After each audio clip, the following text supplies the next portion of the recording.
Balangir Titlagarh block भालेगाँ panchayat एक अत्यंत दुखद एवं मर्मांतिक खबर आमर नजर को आस गोटे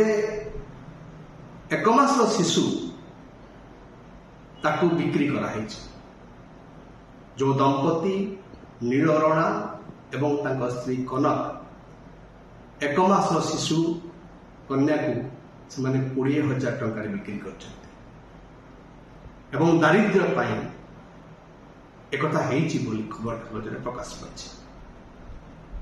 यह अत्यंत गंभीर कथा आम विकास चित्र को यह आम आगे उद्भासित कर घटना आज दिन में 40 वर्ष तलर एक घटना को मन पकई से घटना हूँ बनितार कथा बनिता 14 वर्ष गोटे बालिका ताकू तार भाउज फणस पुंजी 40 टंका गोटे शाढ़ी विनिमय बिक्री करता 1984 मसीह से कथा समग्र पृथ्वी को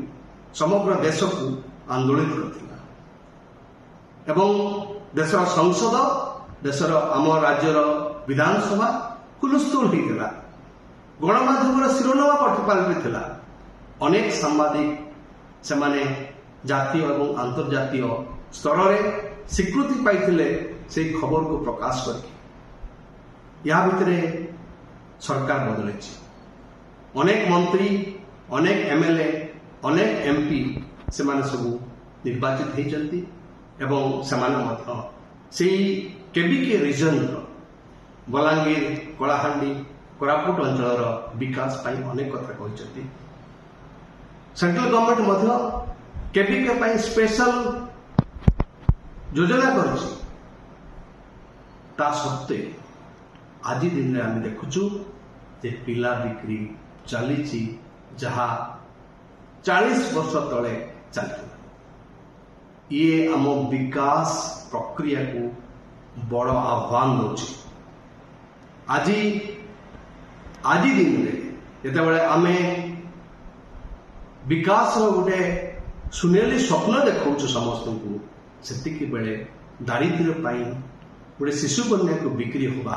ताहा वास्तव में अत्यंत चिंतार कथा उद्वेगर कथा एवं मु आशा करी